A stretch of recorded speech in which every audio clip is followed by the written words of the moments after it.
अब नेपाल भी अपनाएगा भारत की प्राकृतिक खेती की तकनीक। गुरुकुल कुरुक्षेत्र पहुंचा नेपाल से 25 सदस्य कृषि डेलीगेशन। नेपाल ने भारत से रासायनिक खाद मांगा तो प्रधानमंत्री नरेंद्र मोदी ने नेपाल को प्राकृतिक खेती की ट्रेनिंग का दिया निमंत्रण। नेपाल से 25 कृषि अधिकारियों व किसानों का दल कुरुक्षेत्र में गुरुकुल की प्राकृतिक खेती का निरीक्षण करने पहुंचा और यहां पर वह 3 दिन तक रहकर सीखेंगे प्राकृतिक खेती की तकनीक। हरियाणा, हिमाचल प्रदेश, गुजरात, उत्तर प्रदेश, उत्तराखंड, आंध्र प्रदेश, तेलंगाना, महाराष्ट्र और कर्नाटक राज्य में हो रही प्राकृतिक खेती के बाद अब नेपाल भी इसको अपनाने जा रहा है। इसके लिए नेपाल से 25 कृषि अधिकारियों व किसानों का दल गुरुकुल कुरुक्षेत्र में पहुंचा और यहां पर प्राकृतिक खेती का 3 दिन तक प्रशिक्षण और प्राकृतिक खेती की तकनीक को सीखेगा। प्राकृतिक खेती को बढ़ावा देने के लिए गुरुकुल के संरक्षक एवं गुजरात के राज्यपाल आचार्य देवव्रत को प्राकृतिक खेती का जनक कहा जाता है। गौरतलब है कि जब नेपाल ने भारत से रासायनिक खाद मांगा तो भारत के प्रधानमंत्री नरेंद्र मोदी ने नेपाल को कहा कि वह धर्मनगरी कुरुक्षेत्र में प्राकृतिक खेती को जरूर देख कर आएँ और इसी कड़ी में आज नेपाल के कृषि वैज्ञानिकों व किसानों को गुजरात के राज्यपाल आचार्य देवव्रत ने ट्रेनिंग दी और इस दिशा में काम शुरू कर दिया है। यह पहला मौका है जब दूसरे देश के कृषि अधिकारियों और किसानों का दल प्राकृतिक खेती का प्रशिक्षण लेने धर्मनगरी कुरुक्षेत्र पहुंचा है। देश में चला रहे हैं, आप भी वही खेती करो। आपके प्रधानमंत्री जी ने कहा हमें उसकी जानकारी नहीं वो क्या होती है। हमारे प्रधानमंत्री जी ने कहा इसकी ट्रेनिंग हम आपको दिलवाएंगे और भारत के माननीय प्रधानमंत्री जी का मेरे को फोन आया। उन्होंने ये सारी स्थिति मेरे को बताई। उसी दिन से माननीय विदेश मंत्रालय दोनों मिल करके इन्होंने ये सारा कार्यक्रम समायोजित किया और उसी का परिणाम है कि आज आप सब यहाँ हमारे बीच में आए हैं। आपकी जानकारी के लिए लगभग 8 साल पहले, उससे पहले आप यहाँ गुरुकुल कुरुक्षेत्र का एक एग्रीकल्चर फार्म है 180 एकड़ में। आपको वहाँ एक दिन ये लोग लेके जाएंगे और उसको दिखाएंगे। वो पूरा फार्म रासायनिक खेती से ही हम खेती करते थे, मैं करवाता। यूरिया, डीएपी, पेस्टिसाइड, वही जहर जो दुनिया डालती है। तो उसमें 2 हिस्से उस खेत के हैं। एक जहां से आप एंट्री करेंगे वो बड़ा उपजाऊ। मेरा नाम खगेंद्र प्रसाद शर्मा है। मैं नेपाल के एक ज़िला है, फेमस ज़िला है, वो भी एक फूड ग्रेन के रूप में फेमस है, कैलाली डिस्ट्रिक्ट बोलते हैं। अभी जो स्टेट वहाँ पर भी बना हुआ है तो 7 स्टेट में से वो सबसे पश्चिम का स्टेट है, सुदूर पश्चिम प्रदेश हम लोग बोलते हैं। उसके हम कैलाली ज़िला के एग्रीकल्चर नॉलेज सेंटर करके नाम ऑफिस का नाम है। यहाँ केबी के बोलते हैं, हमारे वहाँ एग्रीकल्चर नॉलेज सेंटर करके बोलते हैं, थोड़ा फ़र्क है लेकिन काम वैसा ही है जो किसान से जुड़े हुए। उसमें हम एज ए चीफ के रूप में काम कर रहे हैं, सीनियर एग्रीकल्चर डेवलपमेंट ऑफिसर के रूप में काम कर रहे हैं। हमें 30 ईयर्स से ज़्यादा एक्सपीरियंस है इस एग्रीकल्चर फील्ड में। क्या बताएंगे प्राकृतिक खेती आपने देखी? बहुत अच्छी बात है। वास्तव में हमारे पूर्वज तो ये करते आ रहे थे। अब उसमें थोड़ा सा क्या हुआ कि जब पॉपुलेशन बढ़ता गया तो उनको खिलाने पिलाने के लिए जो नहीं पहुंचा, तो हम लोग थोड़ा साइंटिफिक वे में नया चीज़ अब करते गए, पढ़ते गए, सीखते गए।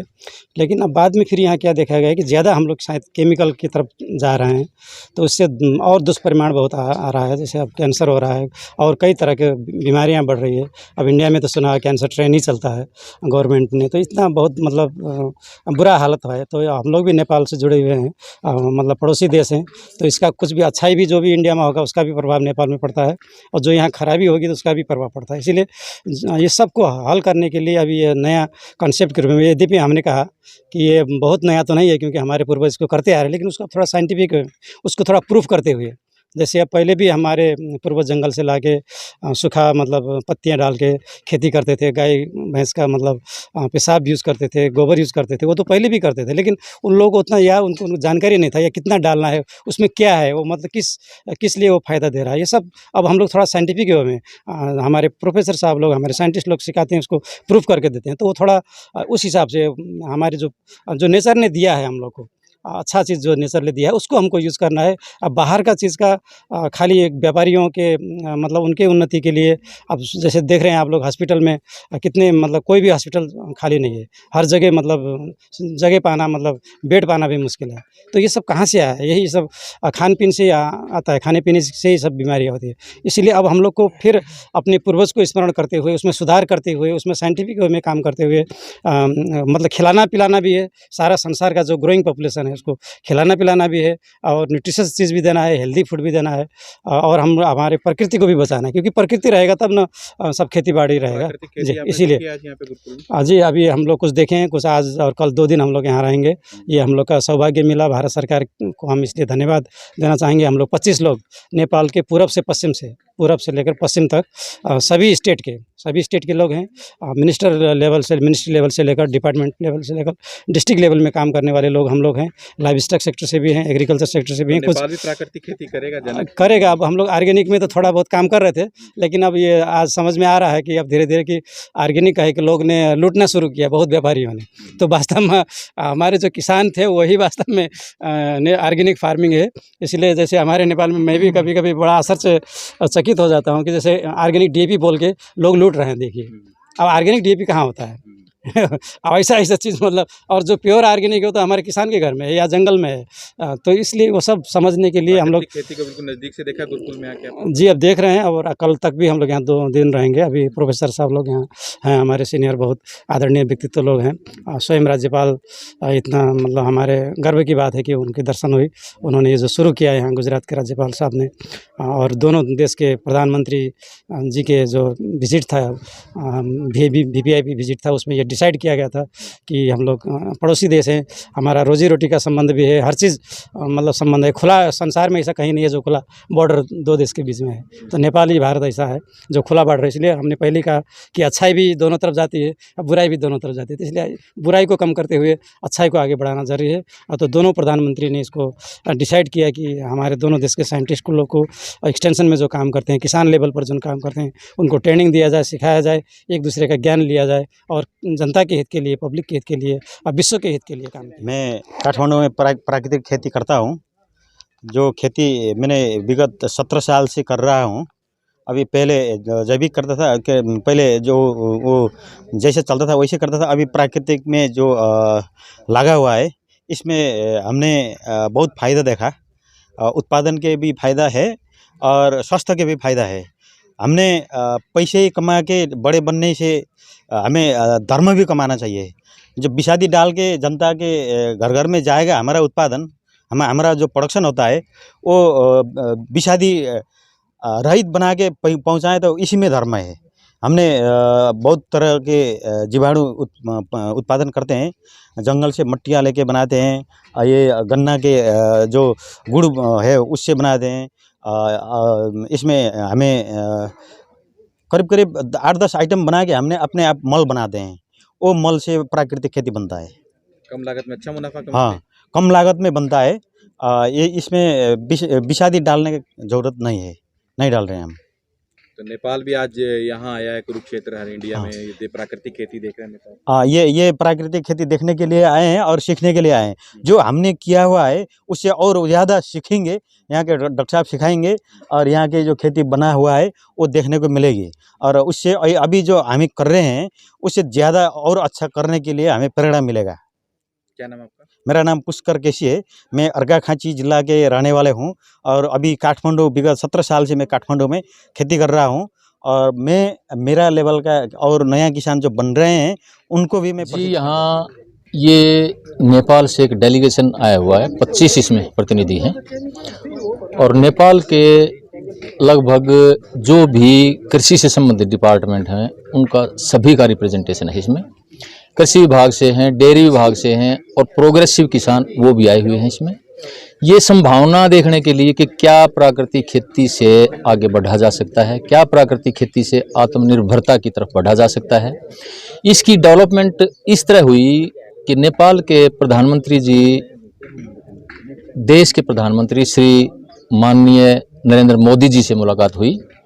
उन्होंने जब इस खेती के बारे में एक बढ़ते हुए जहर, एक बढ़ते हुए प्रदूषण के बारे में डिस्कशन हुआ और यूरिया जैसे केमिकल्स या डीएपी या पेस्टिसाइड्स के लिए जब कहा गया, तो प्रधानमंत्री जी ने उनको सुझाया कि हम ही कोशिश कर रहे हैं कि इस जहर वाली खेती से दूर हुआ जाए और इसके स्थान पर प्राकृतिक खेती को अपनाया जाए।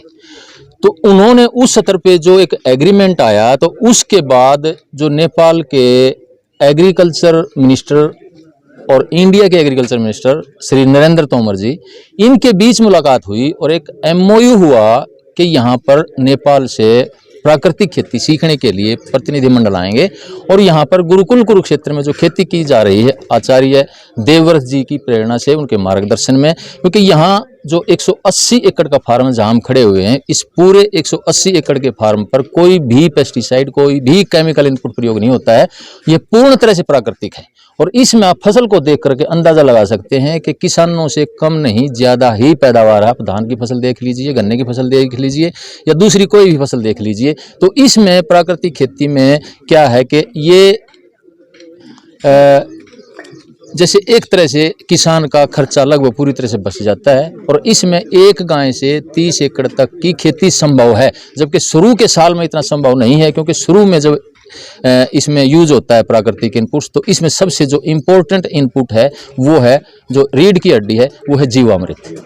जीवामृत एक दिन के देसी गाय के गोबर और गोमूत्र से 1 एकड़ की खुराक तैयार हो जाती है। जीवामृत को तैयार करने के लिए एक दिन का गोबर लगभग 10 किलो, एक दिन का गोमूत्र 8 से 10 लीटर और 1 से 1.5 किलो गुड़, 1 से 1.5 किलो बेसन और 50 से 100 ग्राम मिट्टी ऐसी जगह से जहां कभी आपके पेस्टिसाइड या केमिकल इनपुट ना यूज हुए हों, वो लेने होते हैं। वो क्या होता है कि उसमें जीवाणुओं का कल्चर होता है, जो हवा वाले जीवाणु है उस मिट्टी में वो लिया जाता है। जैसे दूध को जमाने के लिए, जैसे जमाने के लिए हम दही का थोड़ा सा जीवाणु लेते हैं, वो जीवाणु ही होते हैं, वो कल्चर होता है। कितने लोगों का डेलीगेशन आया हुआ है? ये यहाँ 25 लोगों का डेलीगेशन आया हुआ है और यहाँ फार्म पे घूम के देखा है इन्होंने और पूरी तरह से ये संतुष्ट हैं कि हाँ, प्राकृतिक खेती को अपनाया जा सकता है। अगर जब किसान का, क्योंकि इसमें एक मोटी बात ये है कि इसमें किसान को मार्केट में कुछ भी खरीदने के लिए जाना ही नहीं पड़ता है। तो डॉक्टर साहब, जैसे जिस तरह कर्नाटक, तेलंगाना या और राज्य हैं वो प्राकृतिक खेती करें, नेपाल भी एग्री हुआ है प्राकृतिक खेती? अब शुरुआत हुई है इसकी, अब ये पहला बैच आया है, तो इसके बाद संभावना यही है कि आगे इस पे एक बैचेज और आएंगे और प्राकृतिक खेती पर लगातार ट्रेनिंग प्रशिक्षण इसमें दिए जाएंगे। और अपने देश में तो लगातार दिए ही जा रहे हैं। वैज्ञानिकों को भी लगभग 450 कृषि विज्ञान केंद्र के, जो ICAR के अंडर जो कृषि विज्ञान केंद्र, उनको भी यहाँ ट्रेनिंग दी जा चुकी है और किसान भी, और हरियाणा का पूरा एग्रीकल्चर डिपार्टमेंट को भी ट्रेनिंग दी जा रही है। अब हॉर्टिकल्चर डिपार्टमेंट को भी ऑफिसर्स को ट्रेनिंग देनी है और इसके अतिरिक्त दूसरे प्रदेशों के जो यहाँ IAS ऑफिसर्स, मंत्री और दूसरे डिपार्टमेंट के ऑफिसर्स और किसानों ने भी लगातार ट्रेनिंग यहाँ पर ले रहे हैं। तो नेपाल दिन प्राकृतिक खेती करेगा? प्राकृतिक खेती के देखो, ये समय बताएगा, क्योंकि नेपाल की परिस्थितियां उसके हिसाब से इन्हें जाकर के काम करना पड़ेगा। उसमें क्या है कि हिली एरिया है इनका, कुछ प्लेन्स का एरिया है इनका, तो वहां पर मेरा ये विश्वास है कि वहां पर प्राकृतिक खेती बिल्कुल कामयाब होगी, क्योंकि जहां भी जीवाणु हैं वहीं प्राकृतिक खेती कामयाब हो सकती है। चाहे आपका पहाड़ी क्षेत्र है, चाहे आपका रेगिस्तान का क्षेत्र है, चाहे प्लेन्स हैं, जहां भी जीवाणु वहीं प्राकृतिक खेती संभव हो सकती है। इसलिए नेपाल में भी मेरा विश्वास है कि वहां भी कामयाब होगी।